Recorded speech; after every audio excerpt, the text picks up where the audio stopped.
Bonjour à toutes et à tous. Donc, Véronique Nocard, je suis professeure au département d'études littéraires à l'UQAM et j'ai le plaisir d'animer cette table ronde dans le cadre de la France à l'UQAM, table ronde qui va faire, je l'espère, le bilan des MOOC ou cours en ligne pour tous du centre Pompidou, auquel l'UQAM et le centre Figura est partenaire depuis 2017. Donc, en effet, depuis 2017, 4 MOOC ont vu le jour et un cinquième est en préparation. Alors, je vais, avant de lancer la présentation des experts, je vais laisser la parole à Magda Fuizarro, rectrice donc, de notre université. Merci Véronique, merci beaucoup. Écoutez, c'est avec grand plaisir. Je voulais vraiment être là pour vous saluer, pour vous dire à quel point le partenariat que nous avons avec le Centre Georges Pompidou est important. Ravi également que Jean-Max soit à distance, malheureusement, pendant les minutes qui ont précédé la discussion. Je disais, c'est vraiment dommage. On devra faire toutes les activités, on a décidé cela dans une autre table ronde entre la mi-mars et la mi-octobre, parce que là, les variants semblent décroître. Donc, en présence, ce sera certainement une autre invitation qui vous parviendra. C'est une table ronde intéressante et vraiment, je crois, qui va permettre de tirer des leçons pour les autres possibles partenariats que nous ferons et surtout sur la portion des enjeux culturels et institutionnels. Bien sûr, il y a les enjeux pédagogiques, mais culturels et institutionnels, le début de ce projet, il y a maintenant, Véronique, je crois, 4 ou 5 ans. On était en 2016 de mémoire. Oui, pratiquement 6 ans même, montre à quel point les institutions doivent se parler pour que ça puisse réussir. Je salue nos invités, bien sûr Jean-Max, Marc Chocot, également expert. Madame Bénédicte Ramad, je n'ai pas le plaisir de vous connaître. J'aurais vivement souhaité vous écouter. Néanmoins, je dois m'absenter pour une autre rencontre qui est prévue avec des collaborateurs canadiens. J'en suis vraiment désolée. Mes collègues de l'UQAM, Marie Fraser, bien sûr Véronique qui ouvre et qui anime, ainsi que Thérèse Saint-Gelais. Donc, je vous souhaite une très belle table ronde. J'espère avoir le plaisir de vous retrouver dans les murs de l'UQAM. Je vois que certains y sont déjà et les autres, eh bien, vous êtes chaleureusement attendus et vous serez les bienvenus. Et je vous souhaite une belle discussion. Merci beaucoup, Véronique. Merci beaucoup, Magda, d'être quand même un peu parmi nous, même quelques minutes. Voilà, nous sommes ravis. Donc, avant de débuter cette table ronde, je vais donner des précisions donc, sur les participants qui sont avant tout des actrices et des acteurs importants de ce partenariat. Tout d'abord, Jean-Max Collard, qui est critique d'art, commissaire d'exposition, directeur du service de la parole du Centre Pompidou, mais également maître de conférences en littérature française contemporaine et qui, on le verra tout à l'heure, à qui l'on doit ce partenariat. Quelqu'un qui n'est pas avec nous, mais je tiens à la nommer, c'est Aliénor Filbert, qui travaille donc conjointement avec Jean-Max et qui est vraiment au cœur de ce travail, qui est en discussion permanente avec les experts et on lui doit énormément, mais j'ai su donc hier qu'elle ne pouvait pas être présente pour des questions de calendrier. On la salue tous très fort. Avec nous aussi Marie Fraser, qui est professeure au département d'histoire de l'art à l'UQAM. Elle est également, depuis peu, et on la félicite, titulaire de la chaire de recherche à l'UQAM en études et pratiques curatoriales. Elle a conçu une trentaine d'expositions au Canada et en Europe. Elle a été conservatrice en chef au Musée d'art contemporain de Montréal de 2010 à 2013, ainsi que commissaire du pavillon du Canada à la 56e Biennale de Venise en 2015. Marie a été experte sur le MOOC L'art contemporain en 4 gestes. Bienvenue aussi à Marc Chocot, qui est professeur émérite à l'école de design de l'Université du Québec à Montréal, où il a enseigné de 1977 à 2018. Marc a été directeur de recherche à l'Institut national de la recherche scientifique, urbanisation, culture et société de 1985 à 2005. et directeur du Centre de design de l'UQAM de 1999 à 2008. Il a été expert sur le MOOC Pop Art. Thérèse Saint-Gelais, qui est professeure titulaire au département d'histoire de l'art de l'UQAM, elle est aussi directrice de l'Institut de recherche et d'études féministes de l'UQAM, mieux connu sous le nom d'IREF. Elle enseigne l'histoire de l'art contemporain, tout spécifiquement la question de l'apport des femmes aux arts visuels et à l'histoire de l'art. Thérèse enseigne également en études féministes au cycle supérieur. Elle prépare actuellement un numéro spécial avec la revue Spirale sur Paul P. Preciado. Et enfin, Bénédicte Ramade, qui est critique d'art et commissaire indépendante. Elle développe depuis 20 ans ses recherches en s'intéressant aux enjeux environnementaux dans les arts visuels, depuis les histoires du paysage et de la nature jusqu'aux missions écologiques des œuvres. Formée comme historienne de l'art à Paris 1, Panthéon-Sorbonne, où elle a soutenu sa thèse consacrée à la réhabilitation critique de l'art écologique américain en 2013, à paraître en juin 2022 sous le titre « Vers un art anthropocène, l'art écologique américain pour prototype aux presses du réel ». Elle a ajouté à cette spécialisation l'analyse de l'anthropocénisation des savoirs et des corpus artistiques à travers différents écrits et expositions. Elle se consacre également à l'enseignement de l'histoire de l'art, d'abord en France, puis à Montréal depuis 2013, à l'UQAM et à l'UDM. Bénédicte est actuellement experte sur le MOOC Art et écologique. Donc voilà. Mais avant d'entamer notre discussion autour des MOOC et de ce partenariat, j'invite l'assistance à découvrir 2 bandes annonces. Elles donneront rapidement une idée de ce que ces cours offrent et la forme qu'ils proposent. Donc, ça devrait apparaître. Voilà.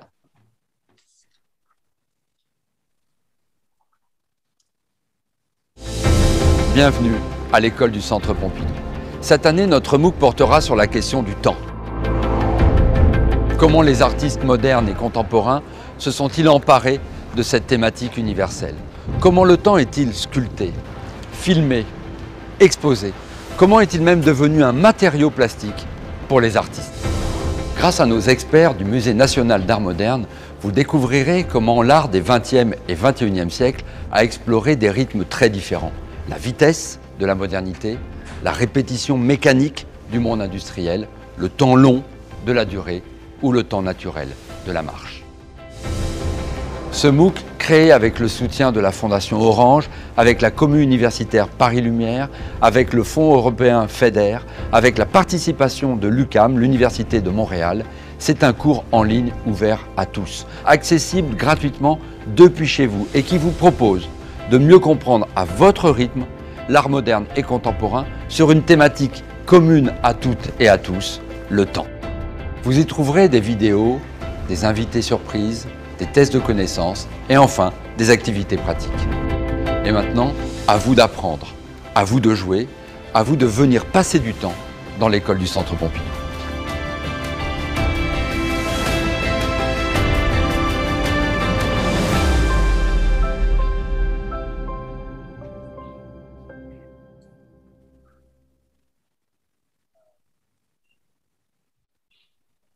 Je crois qu'il y en a une autre. Si, on a décidé d'en présenter 2.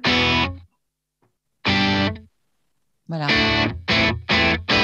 Bienvenue dans le nouveau MOOC du Centre Pompidou. Ce cours en ligne gratuit est ouvert à tous, constitué de vidéos, de quiz et d'activités, se consacre cette année aux femmes artistes de 1900 à nos jours. Elles sont plasticiennes, peintres, photographes, vidéastes ou performeuses. Elles ont fait et elles font encore l'art des 20e et 21e siècles. À travers un parcours chronologique, nous vous invitons à découvrir une autre histoire de l'art moderne et contemporain dédiée aux créatrices. C'est une nouvelle occasion pour le Centre Pompidou d'affirmer avec force son engagement auprès des femmes et en faveur de l'égalité des genres. En introduction, une courte vidéo évoquera la situation encore minoritaire des femmes dans le champ de l'art.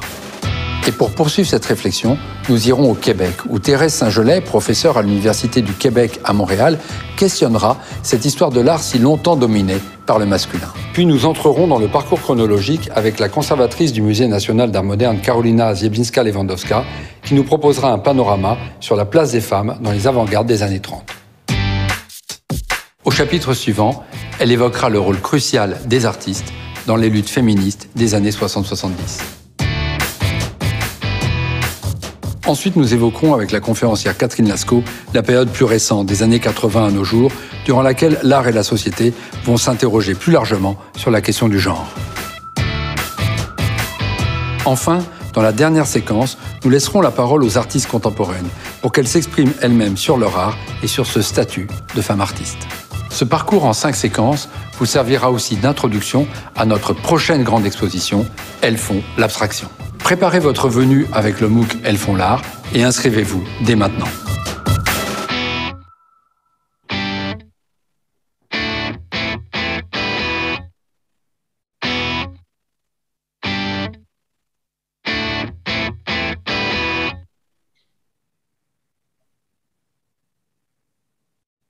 Merci. C'est bon? Donc, merci de nous avoir présenté ces 2 bandes-annonces, on pourrait dire ça comme ça. On voit le caractère dynamique et on voit aussi autant le fond que la forme, comment les MOOC fonctionnent. Et je dirais que pour ouvrir cette discussion qui se veut une présentation tout autant qu'un bilan, comme l'a dit tout à l'heure Magda Fusaro, et avant de donner la parole aux expertes et experts, j'aimerais savoir, Jean-Max, en fait, pourquoi le centre a ressenti le besoin de créer des MOOC? Était-ce le besoin de toucher un nouveau public, une manière nouvelle de faire voir et comprendre l'art contemporain, une autre manière de parler d'art contemporain?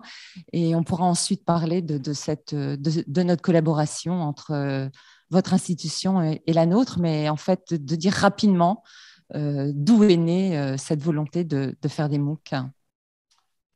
Merci Véronique, bonjour à toutes et à tous en direct de Paris, hein. À défaut de pouvoir être avec vous à Montréal. Alors en effet, je dirais le point de départ, ça n'était pas directement de faire un MOOC, c'était au fond le point de départ, c'était le désir pour le Centre Pompidou d'essayer de faire école, de constituer une entité qui puisse être vraiment une entité pédagogique où il y a déjà beaucoup de choses en matière de pédagogie au sein des musées et évidemment au sein du Centre Pompidou, mais c'était l'idée peut-être d'affirmer un peu plus un projet spécifique. Et donc moi, je me suis retrouvé en charge de cette mission de constituer une école et je dirais plusieurs formats se concurrençaient. Et avec l'idée de peut-être de faire une école avec des cycles de cours au Centre Pompidou, de type un peu conférence, mais un peu suivi.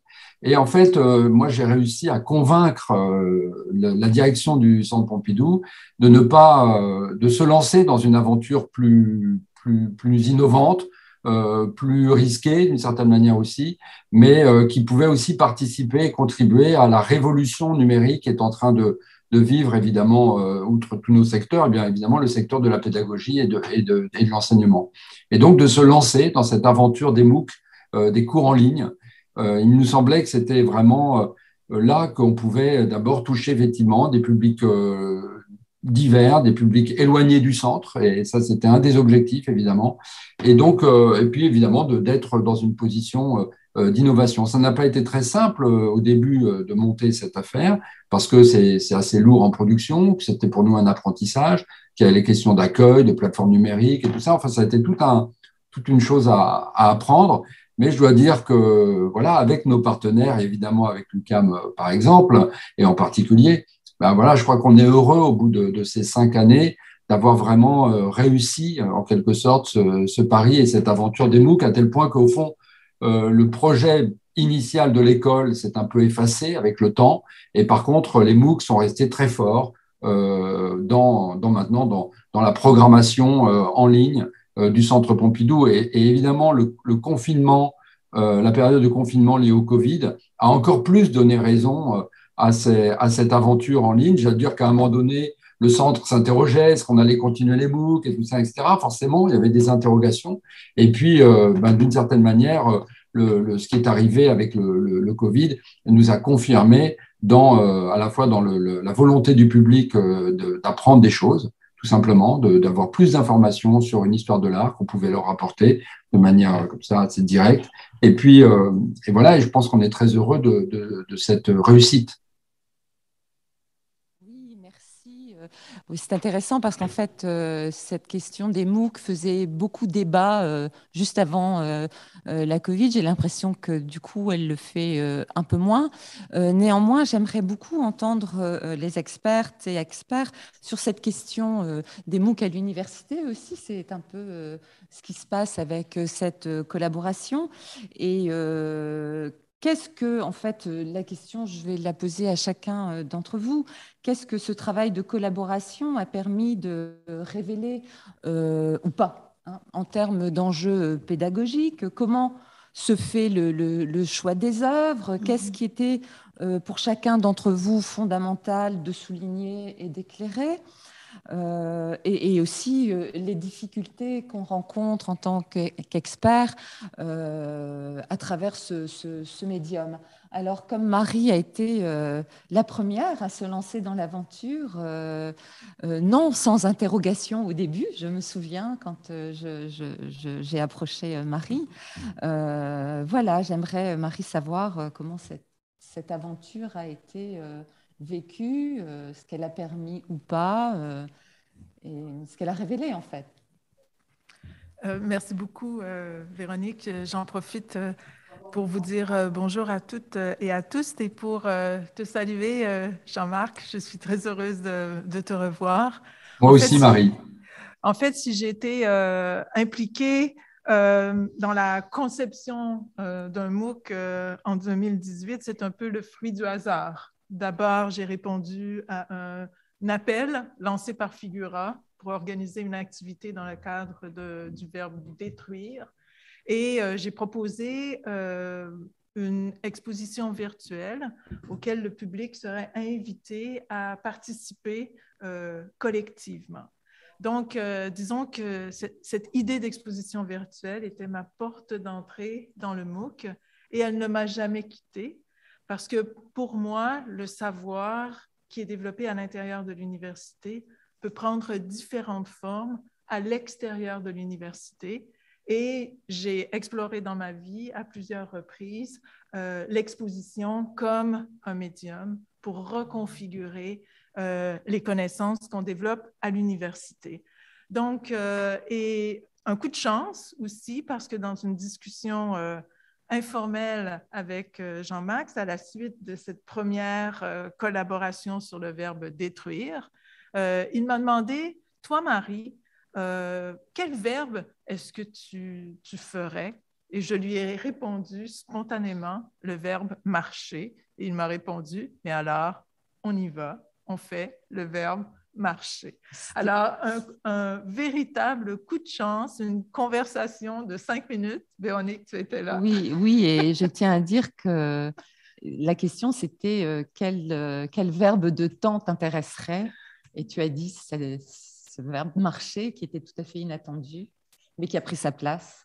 Oui, en fait, j'ai eu le réflexe de nommer un verbe qui était en lien avec mes recherches, qui permettait d'une part de relier les recherches que j'avais déjà menées et que je mène d'ailleurs toujours sur la narrativité, donc la question de la production des récits, les récits se dévoilent dans le temps, mais aussi tout mon intérêt pour les interventions d'artistes dans l'espace public sur lesquelles j'ai beaucoup travaillé et j'ai moi-même organisé des expositions dans l'espace public. Donc, j'étais confrontée à cet espace très particulier que représentait la vie quotidienne, l'urbanité, la ville et sa présence extrêmement importante dans l'art, autant sur le plan de la représentation que sur le plan de l'action. Et il me semblait que c'était vraiment la porte d'entrée pour aborder la question de la marche. On a fait des découvertes absolument extraordinaires. On a découvert que la première artiste qui avait marché, c'était une femme, Elsa von Freytag Lorraine Dover, alors qu'elle était complètement absente de la littérature. Donc, on avait l'impression, en travaillant sur le MOOC, qu'on allait quand même révéler le rôle d'une femme qui, dans les années 20, avait utilisé la marche comme médium artistique. Et trouver la documentation, parce que le MOOC, c'est quand même un médium visuel, on va l'appeler comme ça, c'est quand même un médium visuel, donc retrouver la documentation adéquate, ce n'était pas nécessairement une chose facile. Donc, on a fait aussi des découvertes absolument extraordinaires. Là, je ne sais pas si je dois répondre à toutes tes questions en même temps. On pourra peut-être y revenir. Moi, je tiens à dire, parce que je me souviens de cette époque, et j'en profite puisque on a une audience, de remercier aussi le service d'audiovisuel de l'UQAM à l'époque qui faisait ça pour la première fois. Et c'est un peu rock'n'roll, je me souviens, mais tout le monde a été dans l'aventure de plein pied. Mais j'ai pu voir ensuite avec les MOOC ultérieurs qu'on s'est habitué un peu même si ça reste toujours un peu difficile, c'est pas simple comme manière de présenter le savoir. Il faut accepter de faire des coupures souvent. Ça aussi, on pourra en reparler. J'aime beaucoup le terme que tu as employé, Marie, de reconfigurer. Donc, les connaissances universitaires pour les divulguer à partir de ce médium-là. Mais on pourrait donner la parole j'irais dans cet ordre chronologique des MOOC, si vous me permettez, donner la parole à Marc, comment il a vécu, donc lui, ce début, cette entrée dans le monde virtuel des MOOC, hein, par rapport au pop art, justement, dont il est spécialiste. Non, je ne suis pas spécialiste du pop art. De l'affiche, des affiches. C'est Véronique qui m'avait lancé la perche en me disant le pop art, est-ce que ça te dit quelque chose, plus particulièrement le pop art dans le design graphique et notamment l'affiche, ce qui est ma spécialité. Et donc, moi, ça m'a allumé parce que effectivement, au Québec, dans les années 60-70, ce qui était la dominante claire et de l'enseignement et des expositions et de la pratique professionnelle, c'était évidemment le style international. Et un style international qui avait été appris en Europe et qui était un style international assez rigide, assez dur. Et donc, pour moi, c'était un challenge de dire, ben justement, je vais essayer de voir, voilà, excusez-moi. Bon. J'aurais dû commencer par vous dire bonjour, bonsoir, parce que je suis en France, c'est pour ça que je ne suis pas parmi vous à l'UQAM.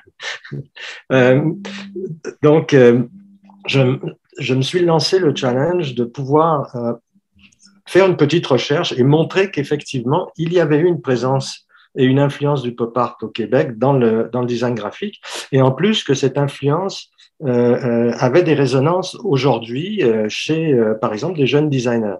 Et donc, alors ça a été un petit peu difficile au début, je dirais, pas tant l'expérience, enfin, la relation avec le service audiovisuel, évidemment, était un peu compliquée parce que bon, ils n'ont pas véritablement une habitude de production de ce type, donc assez courte, assez punchée. Moi, je voulais évidemment que le MOOC pop art ait un ton pop art, parce que si c'était pour avoir simplement une espèce de discours ultra plate, donc c'était pas. Donc ça a été un petit peu, je dois avouer, honnêtement, un petit peu difficile.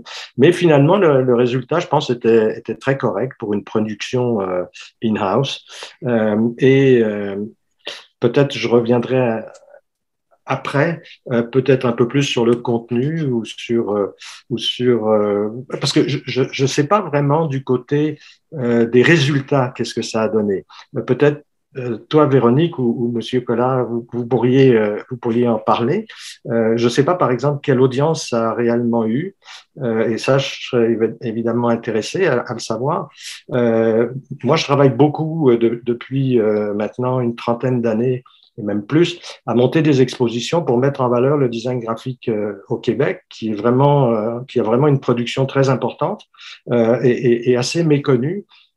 Sauf que je dirais dans les 15-20 dernières années, nos designers ont réussi à trouver une place même sur la scène internationale et donc ça commence à se savoir et je dirais notamment depuis qu'il y a une présence importante de la production virtuelle parce qu'évidemment Montréal est certainement une des plus grandes concentrations dans le monde de designers graphiques actifs dans le virtuel.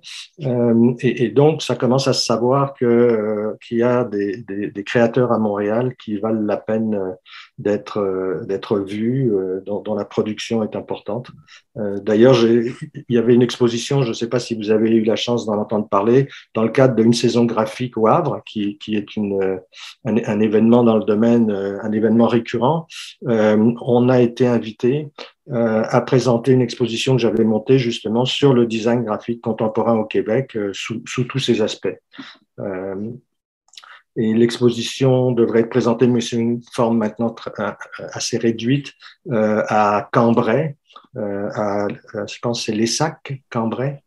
Et on verra après si on peut l'emmener ailleurs. Mais malheureusement amputé d'une partie parce que on avait des questions financières et techniques, évidemment.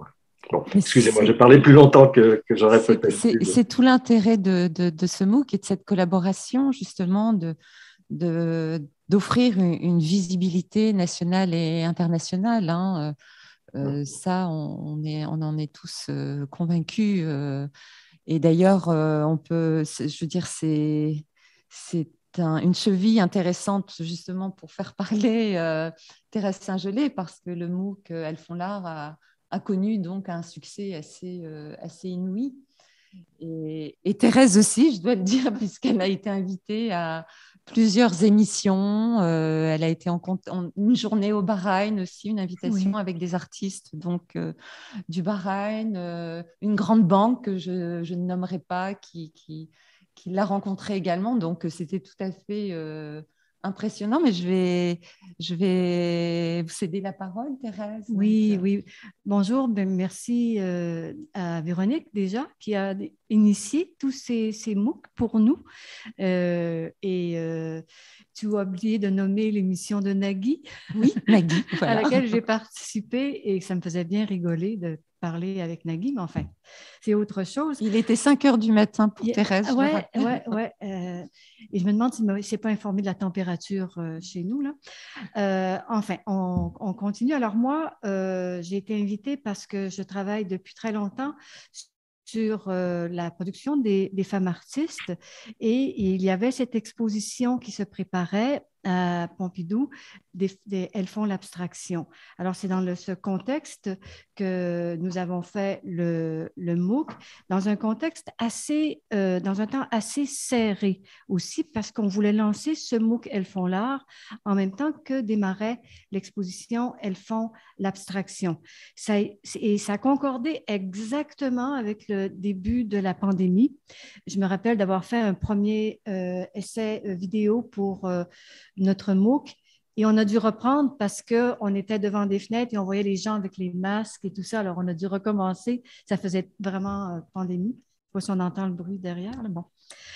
Cela dit, j'ai rencontré beaucoup de défis, moi, dans ce MOOC. D'abord parce que le temps était concentré pour ce faire, que nous étions plusieurs à collaborer à ce MOOC. Jean-Max Collard les a nommés tout à l'heure dans la présentation Elles font l'art, que nous devions donc nous contacter régulièrement pour voir qui allait parler de quoi. Et tout compte fait, je me suis retrouvée à faire une intro et une conclusion, mais avec un temps MOOC, c'est-à-dire un temps relativement réduit qui demande une concision telle, c'est-à-dire demander à quelqu'un de faire en 8 minutes ce qu'elle enseigne dans 45 heures, c'est évidemment, ce n'est pas de toutes les 45 heures dont il s'agit, mais il fallait regrouper en des termes vraiment brefs, bien ciblés. C'est un travail particulier, mais c'est là le défi aussi. Et l'autre défi aussi que je voudrais mentionner, c'est que j'avais bien en tête que je ne voulais pas travailler ou participer à ce MOOC s'il s'agissait simplement de montrer des illustrations des productions des femmes artistes.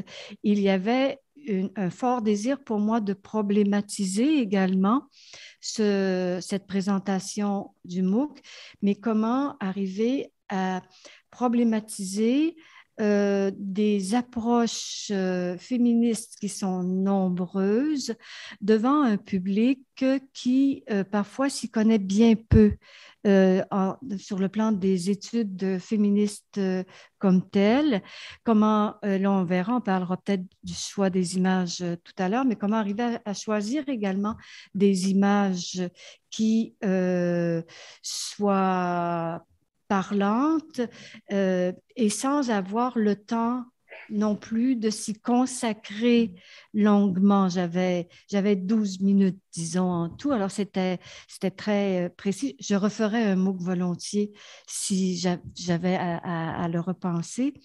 Et en plus, comme les études féministes ont grandement évolué depuis les années 70, c'est-à-dire ces années qui étaient concernées par les femmes, elles font l'abstraction.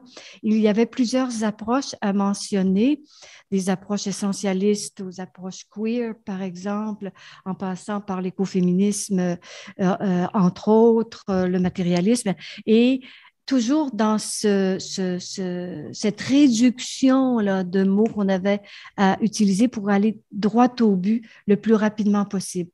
Tout ça, c'est très bien fait. Malgré tout, malgré le peu de temps, la pandémie qui faisait qu'on ne pouvait pas venir à l'UQAM et tout ça. Mais bon, tout s'est très bien passé et voilà, ça a été mon approche, mes défis et je pourrai vous parler du choix des œuvres tout à l'heure. Merci. Merci Thérèse. Celle qui est dans le feu de l'action en ce moment, c'est Bénédicte, puisqu'on a débuté donc ce MOOC. Il est en train de se faire et donc toutes les questions que vous avez rencontrées là et les problèmes, elle est dedans. Bénédicte, j'ai envie de te poser la question, comme on l'a dit tout à l'heure, tu es une des spécialistes, tu as été une des premières à te poser la question de l'art et de l'écologie.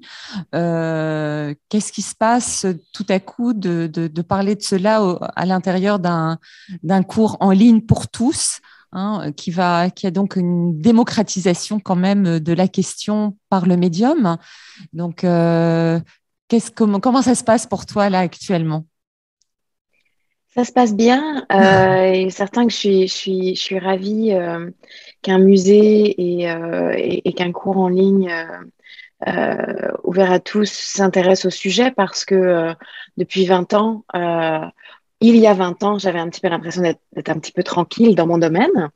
Maintenant, c'est de plus en plus peuplé, habité de chercheuses, de chercheurs. Donc, c'est une joie de pouvoir participer à ce développement. Et il n'y a jamais eu de grande exposition sur l'art écologique dans un musée. Alors qu'on commence par un MOOC, c'est une très bonne chose. Il n'y a pas eu, à part en 1992, une exposition aux États-Unis, mais les musées ont eu bien des réticences à prendre parti sur le territoire de l'écologie parce qu'évidemment, c'est une donne politique et que c'est finalement assez récent que les vaisseaux muséaux, les institutions assument d'avoir voix au chapitre et de finalement pouvoir porter la voix des artistes qui permet une médiation, un éclairage sur certains problèmes extrêmement complexes. Donc, c'est extrêmement intéressant et je prends bonne note de ce que mes aînés ont fait pour les précédents MOOC. Ce sera toujours utile. Avec moi, une spécificité qui fait que les formats courts, ça me convient très bien. J'ai été productrice de radio, donc je sais parler d'images sans qu'on en ait sous les yeux. Je sais faire image alors qu'on n'a pas la source iconographique. Le format très court de brève journalistique a été aussi le mien pendant de nombreuses années. Donc, j'ai même parfois tendance à faire trop court. C'est un de mes défauts qui, là, je pense, devrait pouvoir s'accorder aux impératifs d'un MOOC. Donc ça, c'est une joie. Après, oui, il y a des sélections à faire et je n'aime rien tant que les contraintes. Alors, travailler à partir des lacunes et des œuvres liminaires du Centre Pompidou pour arriver à faire récit des questions environnementales, même si on n'a pas toujours les bonnes œuvres, pardon, ça fait partie des défis que j'aime relever. Et puis après, j'amène dans mon escarcelle effectivement toute la confiance d'artistes sur lesquels je travaille depuis 20 ans et qui sont absolument ravis de pouvoir prêter des œuvres pour pouvoir effectivement sensibiliser le public à des questions qui se posent depuis 1965 du côté de la création. Ah, mais merci Bénédicte. Moi, je trouve ça très, très intéressant. Et là, je poserai la question à Jean-Max. Donc, je ne savais pas, Bénédicte, qu'il n'y avait pas eu de grande exposition sur l'écologie. Donc, si je comprends bien, il y a quelque chose dans ce MOOC, celui-là, Art et écologie, une forme d'avant-gardisme en termes de muséologie. Je ne sais pas si j'emploie les bons termes, je ne suis pas moi spécialiste d'histoire de l'art, mais est-ce que, tout ça pour te poser la question, Jean-Max, est-ce que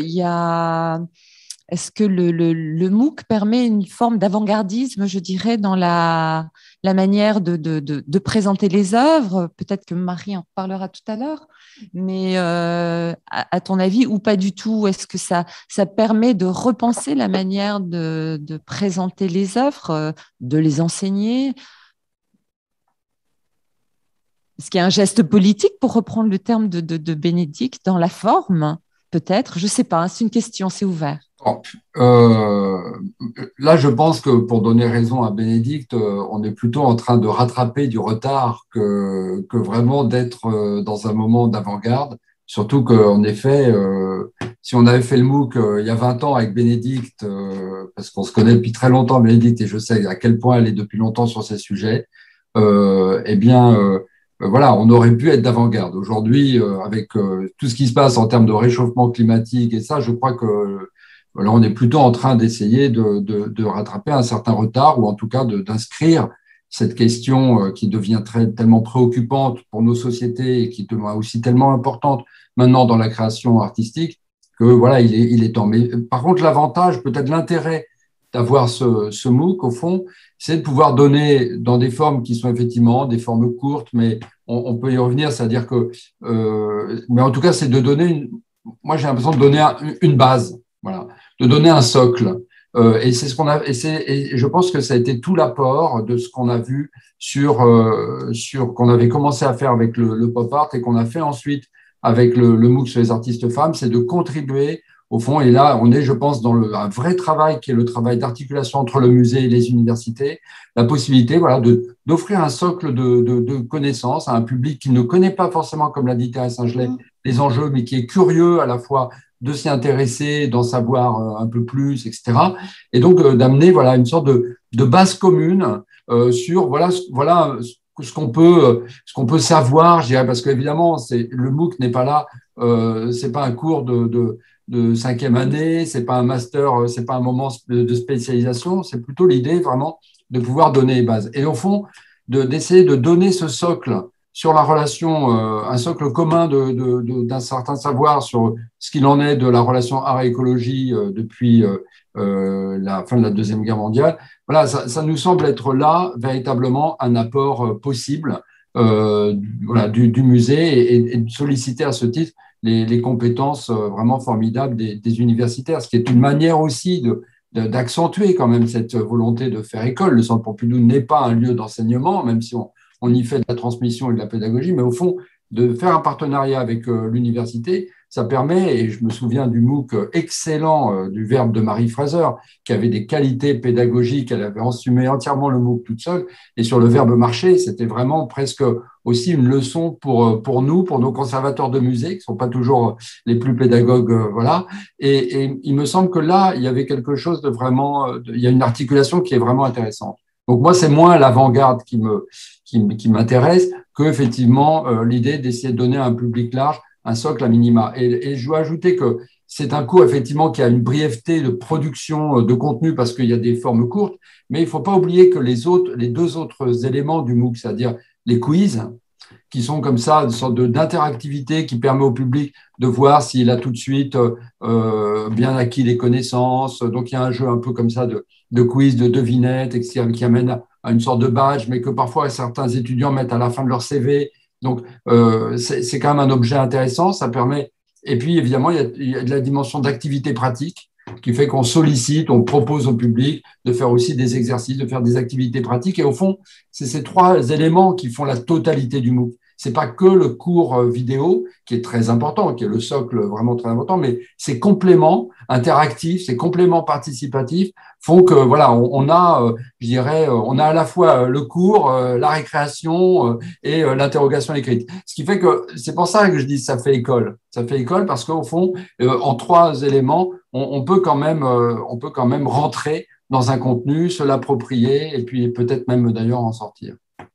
Oui, d'ailleurs, je crois qu'on ne l'a pas dit, mais parce que ce n'est pas le cas maintenant pour tous les MOOC, mais le MOOC Pompidou est gratuit. Tous les MOOC sont gratuits, donc c'est vraiment pour toutes et pour tous. Hein. Oui, c'était le cas pendant longtemps, c'était le cas en principe des MOOC, mais effectivement, il y a eu… C'est plus le cas maintenant. C'est plus trop le cas maintenant, mais nous, on maintient effectivement cet espace de gratuité. Bon, c'est le cas, je pense, de la plupart des MOOC qui sont sur la plateforme numérique Fun. Hein.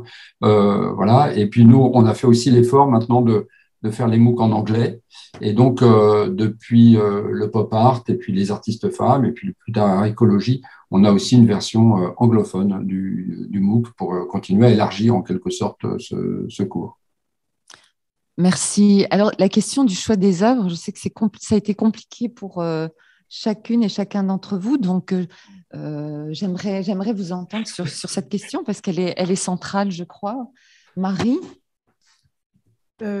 Oui, bon, la sélection des œuvres, bon, évidemment, je ne pense pas avoir rencontré tout à fait les mêmes contraintes peut-être que Thérèse lorsqu'elle a travaillé avec les femmes artistes, parce que j'avais la responsabilité quand même de l'ensemble du MOOC sur le verbe marcher, ce qui impliquait de réaliser 6 capsules vidéo de durée différente.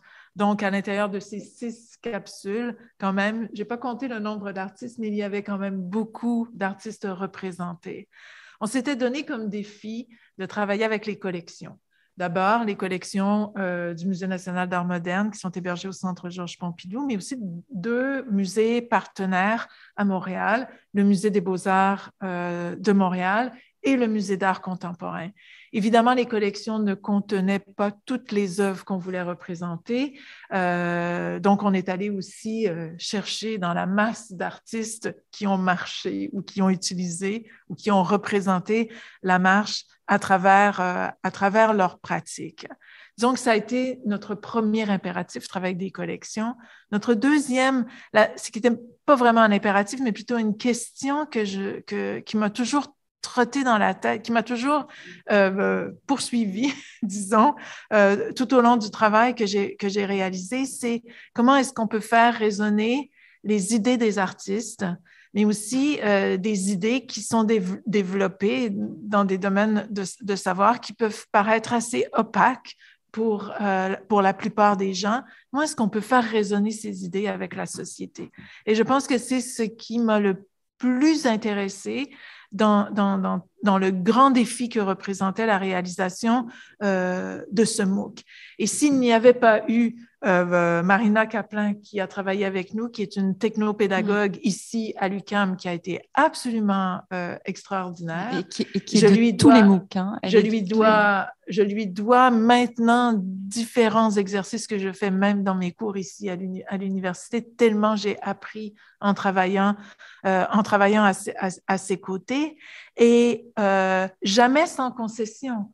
Parce que Marina nous disait, c'est pas ce que tu as à dire, Marie, c'est comment tu le dis qui fait toute la différence. Et tu travailles avec les mots, mais aussi tu travailles avec les images parce qu'un MOOC, c'est aussi un défilement d'images dans une séquence vidéo. Ça m'a beaucoup intéressée. Et bon, la capsule vidéo qui représentait le plus de défis, c'était l'art de marcher dans l'art moderne et contemporain, qui était la capsule vidéo qui était la plus vaste, disons. Et là, il fallait construire une séquence narrative pour mettre les œuvres en relation les unes avec les autres, sans nécessairement qu'il y ait un début, un milieu, une fin qui soit dans un ordre chronologique. Au contraire, j'avais tout de suite annoncé que cette séquence narrative serait anachronique, qu'elle mélangerait les temps. Si on réfléchit sur les temps et qu'on marche, on déambule, on marche en avant, on marche en arrière, il faut être conséquent, je pense, de la temporalité même de la marche en construisant une séquence vidéo. Donc, ça a été, disons, les défis que j'ai rencontrés. Donc, comment mettre en récit toutes ces œuvres que j'avais sélectionnées. Sélectionner, peut-être, c'est un mot un peu fort ici. Toutes les œuvres qui s'étaient présentées d'elles-mêmes comme étant incontournables dans le cadre de la séquence qu'on était en train de construire. Et puis, bon, quel plaisir! On a réalisé 2 focus, un focus sur l'art moderne, et là, on est allé reconstituer une marche surréaliste qui avait été menée et dirigée par André Breton en 1924. Une fois la capsule terminée, j'ai découvert un segment de radio où André Breton dit quelques mots sur cette marche que j'aurais pu inclure dans la capsule vidéo, mais il était trop tard. On a travaillé aussi à présenter pour une des rares fois une marche audio-vidéo de Janet Cardiff, Théorie du complot, qui est dans la collection du Musée d'art contemporain. C'est pas une œuvre qui est facile à représenter.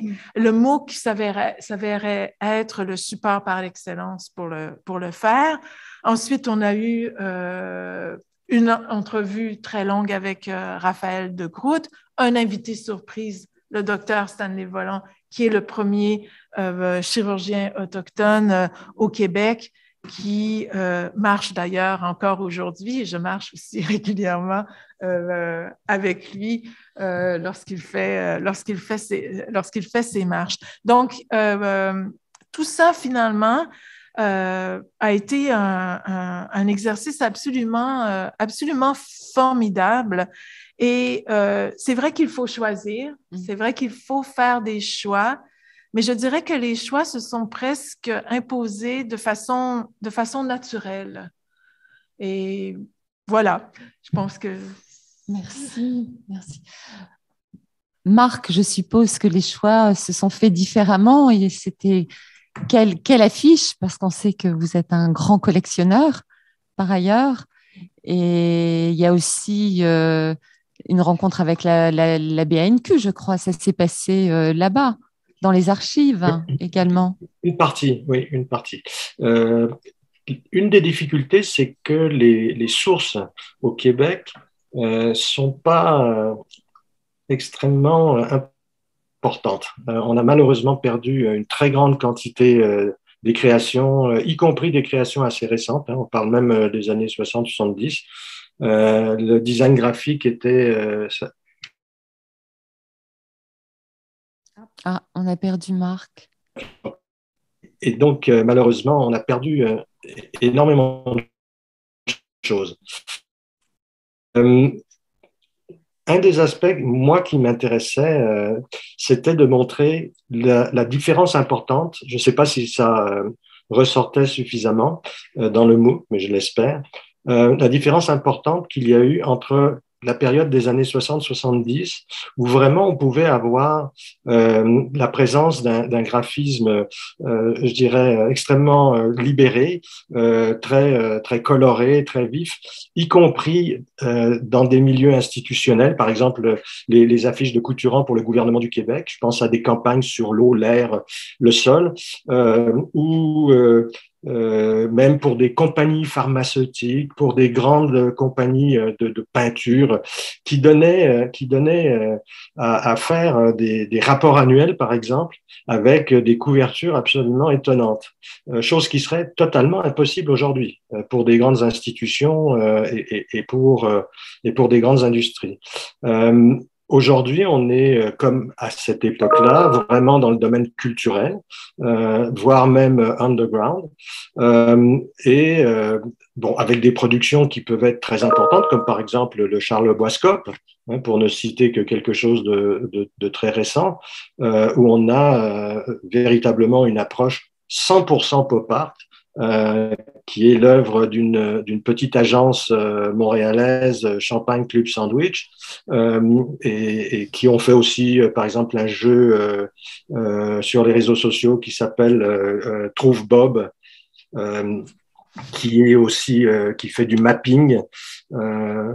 Donc, on trouve des choses intéressantes avec les jeunes, ou comme je vous ai dit, par exemple, le travail de série pop, pour ceux qui les connaissent, qui font de la sérigraphie, qui ont arrêté maintenant, ils font de l'installation, mais pendant une dizaine d'années, ils ont fait de l'affiche et du graphisme underground au Québec, aux États-Unis et dans quelques autres endroits dans les environs en Ontario. Aujourd'hui, ça serait extrêmement difficile dans l'entreprise privée de pouvoir faire accepter ce type de graphisme. Peut-être que ça va revenir, on verra. Donc ça a été, je pense, un moment assez lumineux dans les années 60-70, et puis maintenant, c'est vraiment cantonné dans le domaine des institutions culturelles uniquement. Merci Marc. Thérèse? Oui, alors, dans mon cas, bon, ça s'est présenté autrement, c'est-à-dire que nous devions donc nous contacter les 4-5 personnes qui faisions le MOOC Elles font l'art, de sorte à ne pas faire de recoupement par rapport aux femmes artistes que l'on présentait. Et évidemment, il y avait des femmes artistes que l'on voulait vraiment avoir pour soi pour diverses raisons, parce que j'étais très emblématique du sujet dont on voulait parler. Il a fallu sélectionner, parce qu'il y a on est en retard par rapport à la visibilité des femmes artistes dans l'histoire de l'art, et il fallait vraiment arriver à montrer le plus d'artistes possible. Il fallait aussi, comme Marie le disait, trouver une séquence narrative qui a un fil là, qui construise notre manière de présenter les femmes artistes. Et en même temps, là où moi je pouvais peut-être avoir des difficultés, parce que je me bats contre une histoire de l'art, on va dire un gros mot là, patriarcal. Et donc, je ne peux pas reproduire de cette manière lorsque, à la fois j'enseigne et même quand je fais des MOOC. Alors, il n'était pas question d'y aller en ne présentant que ce qu'on appelle des canon de l'histoire de l'art qu'on reproduirait dans l'histoire de l'art des femmes. Alors, il fallait y aller avec circonspection et le dire, tout ceci, d'autant que moi, ce que je voulais qui ressorte de ce mot qui est dans ce choix des œuvres, c'était moins une histoire de l'art féministe, mais une histoire féministe de l'art. Et là, la variante est parfois difficile à expliquer dans peu de temps. Ce qui était important aussi pour nous dans notre choix d'œuvre, c'était bien sûr, on avait beaucoup de choix sur le plan international, états-unien évidemment, mais on voulait également en profiter pour présenter quelques femmes artistes du Québec. Le Québec a été quand même à l'avant-garde dans l'histoire féministe et il était important qu'elles aient leur place dans ce MOOC. J'ai été heureuse aussi de constater que le MOOC Pompidou accordait une place aux productions telles que le roman graphique, par exemple, lorsque vous avez invité Pénélope Bagieux, qui est une roman graphiqueuse ou BDiste extraordinaire et qu'on a pu par la suite inviter, nous, à l'UQAM. Alors, j'ai réalisé aussi au fil du temps que le MOOC Elles font l'art ont été vus par des personnes qui connaissaient vraiment très, très peu l'histoire de l'art des femmes et qui ont pu profiter de ces MOOC-là. Alors vraiment, ça a été une très belle expérience et mais je crois qu'on en est sorti gagnant-gagnante. Là. Alors, voilà, c'est à peu près ce que je peux dire. Il y aurait beaucoup à dire, mais bon. Merci, mais moi, ce que j'entends, c'est que chaque thème, chaque question pose des enjeux particuliers et je pense que Bénédicte est là-dedans en ce moment dans ces questions, ces enjeux, ces défis, voire des problèmes. Et aussi, c'est bien que tu l'aies souligné, Thérèse, c'est un processus de discussion aussi qui se fait donc avec d'autres experts et là aussi, c'est tout un travail et un dialogue absolument. Permanent. Absolument. Bon, moi, j'ai la chance d'être en fait un peu la fusion de toutes ces expériences parce que à la fois, je conseille scientifiquement tous les volets du MOOC tout en prenant en charge l'éditorial de 2 axes sur les 4, mais j'ai fait la sélection du 2e axe en termes iconographiques, bien sûr, après c'est une proposition et pas une ordonnance. Et donc du coup, c'est à la fois un travail de synchronisation, de synthèse entre les différents participants, mais c'est vrai que c'est à partir de ce que les conservateurs et conservatrices m'ont proposé, que j'ai bâti l'architecture de ces 4 structures. Et la première me semblait évidente. En fait, il fallait évacuer les faux amis. Et les faux amis sont le recyclage, auquel on pense de façon très bien intentionnée, mais qui est un faux ami pendant longtemps sur la question environnementale. Le deuxième faux ami, c'est la nature. Ce n'est pas forcément signe d'écologie que de s'intéresser à la nature. Alors, c'est la deuxième chose qu'on évacue ou avec laquelle on se réconcilie.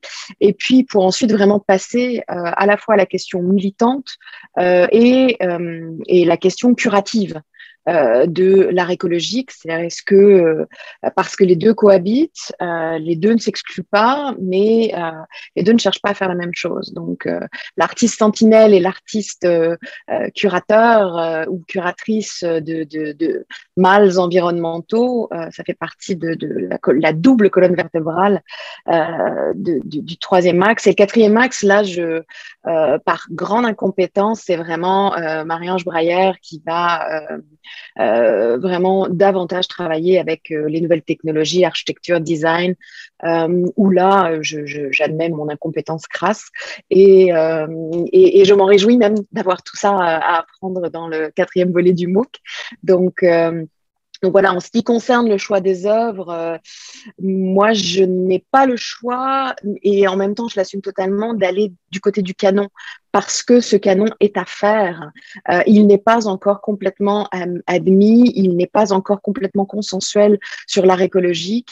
Il y a un gros travail de transmission et de médiation avec une attention particulière du côté des artistes dits des Suds, donc d'essayer au maximum de pouvoir ouvrir aussi à la création des hémisphères qui pendant longtemps ont eu tout à subir et peu d'écoute à avoir quant à leur pratique du recyclage ou leur regard sur la nature. Donc, essayez d'être très attentif aussi pour ne pas être occidentalo-centré puisque la question environnementale, elle est absolument globale. Donc, c'est pas toujours évident. Là, il faut que je fasse attention, il faut que je déblanchisse un petit peu mon 3e axe et que je le démasculinise, mais on va y arriver, on va mettre des animaux, on va trouver des solutions. Donc, ça fait partie effectivement de ces codes qu'il faut aussi intégrer parce que la question environnementale, évidemment, elle excède l'environnement naturel auquel on pense spontanément, mais il faut aller au-delà. Donc, c'est ça qu'on va essayer de faire. Et non, c'est intéressant ce que tu dis, merci. Est-ce que cette question du canon à faire, le format MOOC permet, comment dire, de circonscrire, de mieux saisir ce canon, de le présenter plus facilement que dans une exposition, je dirais in situ, ou pas, ou c'est simplement autrement? Comme le disait très bien Jean-Marc, c'est une mèche d'allumage, le MOOC. C'est vraiment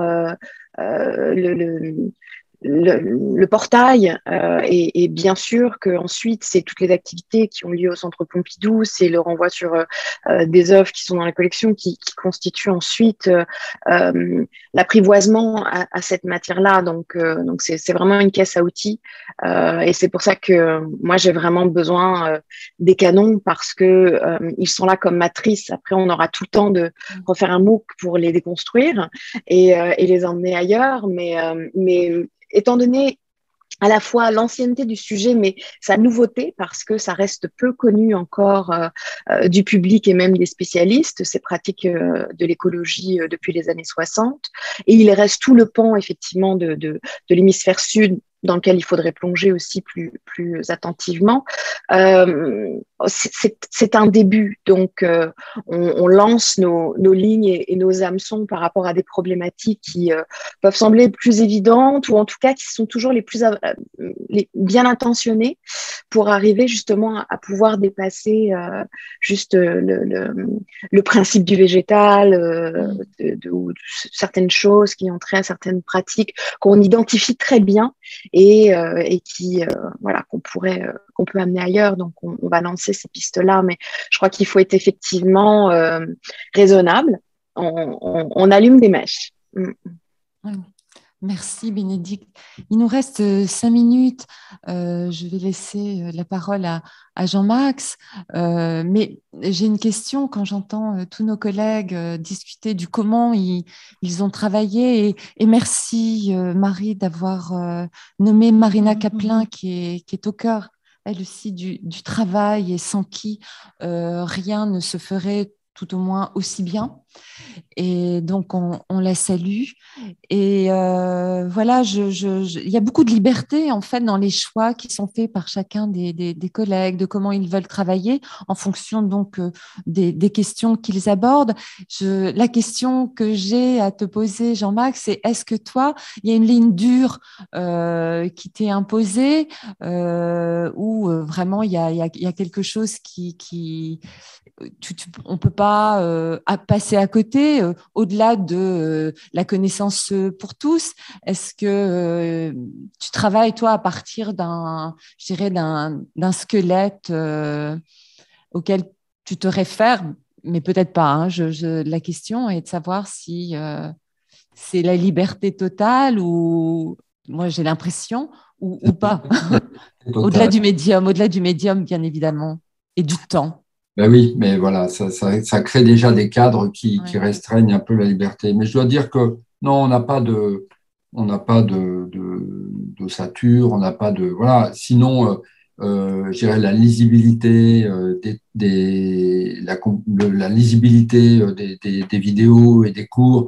Il y a tout un travail qui avait été mené par vous en interne ou chez nous aussi pour appuyer cette dimension d'accès, un peu de faciliter parfois les accès. C'est pas toujours évident à faire d'ailleurs, mais on s'y efforce. L'autre contrainte très forte, et c'est là où c'est évidemment intéressant de travailler avec l'UQAM, c'était le point de départ, c'est qu'au fond, ça devait quand même prendre appui à 99% sur les collections du Musée national d'art moderne qui est en effet logé et qui expose une partie de ses collections au Centre Pompidou. Mais évidemment, en vous sollicitant, en ouvrant ce MOOC à ce partenariat avec l'UQAM, il s'agissait pour nous de manifester le fait que c'est un MOOC, c'est-à-dire finalement d'être dans un espace de francophonie qui faisait qu'on s'éloignait du centre. Le centre s'éloignait du centre d'une certaine manière. Et ce qu'on entend dans ce que dit aussi bien Marie, dans le fait qu'elle s'ouvre que le MOOC s'ouvre à des artistes québécois comme Raphaël de Groot, que moi j'ai découvert en fait à cette occasion et que j'ai même réinvité plus tard à Paris, ou quand Bénédicte parlait justement de cette volonté de se décentrer qui est essentielle pour le sujet de Art Écologie, mais nous c'est aussi déjà un décentrement que de s'ouvrir aussi aux collections du Musée d'art contemporain de Montréal, d'ouvrir la parole à Sidney Voland, à des rapports à des populations autochtones. C'est des problématiques que nous n'avons pas d'une certaine manière dans notre centralité, dans le centralisme français, mais au fond, et là je pense qu'il y a un décentrement très très sain, je dirais, très heureux de cette compétence. Puis je dirais qu'une dernière chose sur le fait d'être évidemment en collaboration avec vous, c'est que aussi, moi, je n'oublie pas que Montréal, c'est une grande terre du numérique. Et qu'un des points qui, moi, je trouvais vraiment intéressant dans le fait de faire une collaboration, c'est qu'au fond, il y avait aussi une légitimité qu'on peut prêter, évidemment, je dirais, au Québec sur des avancées, sur une exploration des arts numériques et de toutes ces voies-là, qui fait que du coup, il y avait une légitimité peut-être plus forte à faire le MOOC avec vous que de le faire avec d'autres, et on est très heureux de ça. Mais je pense que l'éloignement, le décentrement, je pense que c'est un point essentiel, et puis l'échange de compétences, évidemment, que l'université a et que nous n'avons pas. Et je pense que tout ça, c'est très fécond. Plus fécond que, effectivement, si on devait s'en tenir, nous, à notre ossature, et vous dire depuis le Centre Pompidou ce qu'il faut dire à l'intérieur du MOOC. Merci de rappeler ce savoir du numérique. Il faut quand même rappeler aussi que cette collaboration s'est faite par une rencontre dans le cadre d'un colloque à l'UQAM, mais surtout organisée par Figura et le laboratoire NT2. Donc Figura actuellement dirigé par Vincent Lavoie et NT2 par Bertrand Gervais. Et je pense que cette place du numérique dans le centre de recherche Figura a été aussi attractif à cet égard. Je pense que sans ça, notre collaboration n'aurait pas eu lieu. Donc voilà, d'où l'importance de ces centres de recherche et aussi de cette mobilité des collègues d'ici et d'ailleurs. En parlant de mobilité, je terminerai sur le fait aussi qu'il y a des étudiants, grâce à ça, qui sont venus étudier à l'UQAM de Paris, ils sont venus ici. Une école d'été devait avoir lieu au Centre Pompidou. C'eût été la première école d'été au Centre Pompidou qui devait être dirigée par Thérèse, et la Covid a mis fin au projet, mais on verra. Il n'y aura pas la Covid tout le temps, du moins on l'espère, ou autrement. Sinon autrement. Et je crois qu'il me faut terminer.